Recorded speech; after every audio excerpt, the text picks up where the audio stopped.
प्यारे बच्चों, क्या आप जानते हो छिपी हुई बेरोजगारी क्या होती है?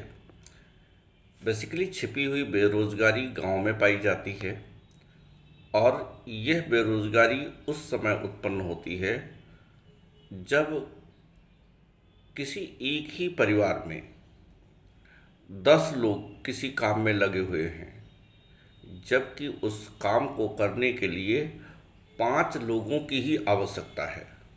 तो 5 एक्स्ट्रा लोग जो इस कार्य में लगे हुए हैं वह छिपे हुए बेरोजगार कहलाते हैं।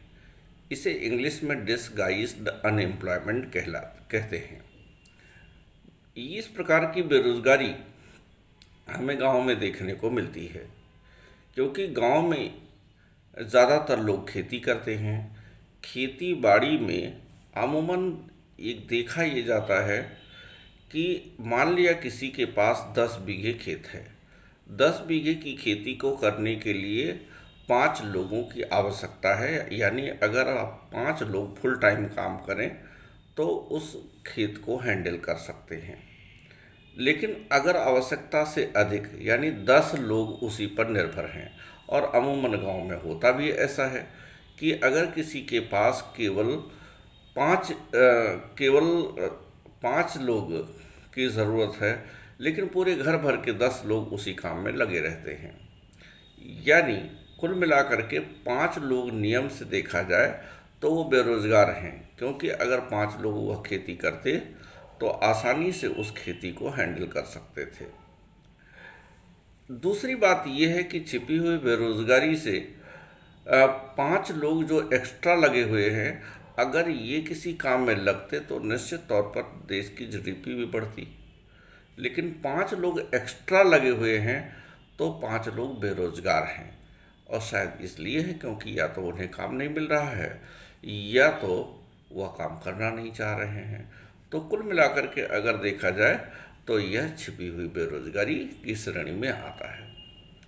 बच्चों, इसी तरह की दूसरी बेरोजगारी है चक्रीय बेरोजगारी। चक्रीय बेरोजगारी सामान्य तौर पर इसी के विपरीत शहरों में पाई जाती है, जो डिमांड एंड सप्लाई की वजह से गैप क्रिएट हो जाता है। उसमें बहुत सारे लोग समय समय पर चक्रीय रूप से बेरोजगार होते रहते हैं।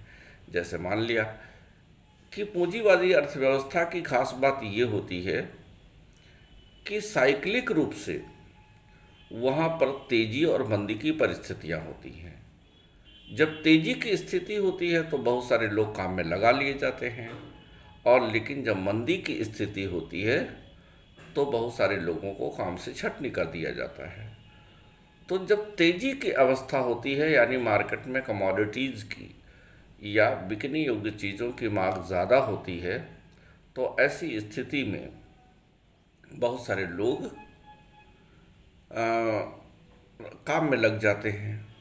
लेकिन जब कभी मार्केट में डिमांड कम होती है तो ऐसी स्थिति में उत्पादन को कम करना पड़ता है, सप्लाई को कम करना पड़ता है, मार्केट में विक्रेताओं की संख्या कम करनी पड़ती है। तो ऐसी स्थिति में कुछ लोग बेरोजगार हो जाते हैं। कंपनियों से छटनी हो जाती है, फैक्ट्रियों से छटनी हो जाती है, बिचौलियों की छटनी हो जाती है, और इस तरह से आप देखते हो कि उत्पादन, वितरण और ट्रांसपोर्टेशन के जगहों से बहुत सारे लोग बाहर चले जाते हैं और वह बेरोजगार हो जाते हैं। ये तब तक बेरोजगार बने रहते हैं जब तक कि नई डिमांड क्रिएट ना हो जाए, और ये नई डिमांड अचानक क्रिएट नहीं होती। अपितु पहले रिसेशन डिप्रेशन में जाता है, और कई बार डिप्रेशन में नहीं जाता, वहीं से रिकवरी की परिस्थितियां पैदा हो जाती हैं। जब धीरे धीरे रिकवरी होने लगती है तो नए लोगों को की ज़रूरत पड़ती है, क्योंकि अब मार्केट में डिमांड बढ़ने लगती है, और मार्केट में डिमांड बढ़ने के कारण उत्पादन बढ़ाना पड़ता है, वितरण बढ़ाना पड़ता है, बिचौलियों की नई मांग क्रिएट हो जाती है, मार्केट में नए विक्रेताओं की आवश्यकता होती है, उत्पादन के लिए फैक्ट्रियों में अधिक लोगों की आवश्यकता होती है, फैक्ट्रियों से माल को बाहर निकालने में अतिरिक्त लोगों की आवश्यकता होती है। यानी तमाम जगहों पर नए लोगों के लिए रोजगार का सृजन होता है।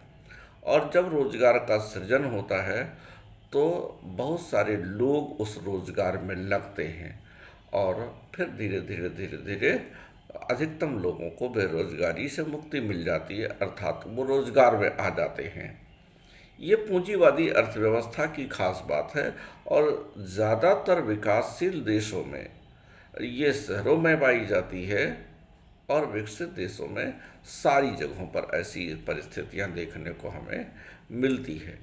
इसीलिए कहा जाता है कि गांव में जहां छिपी हुई बेरोजगारी पाई जाती है, शहरों में वहीं चक्रीय बेरोजगारी पाई जाती है। नमस्कार दोस्तों, इसी के साथ हम अपनी वीडियो समाप्त करेंगे। अगली वीडियो में फिर मिलेंगे।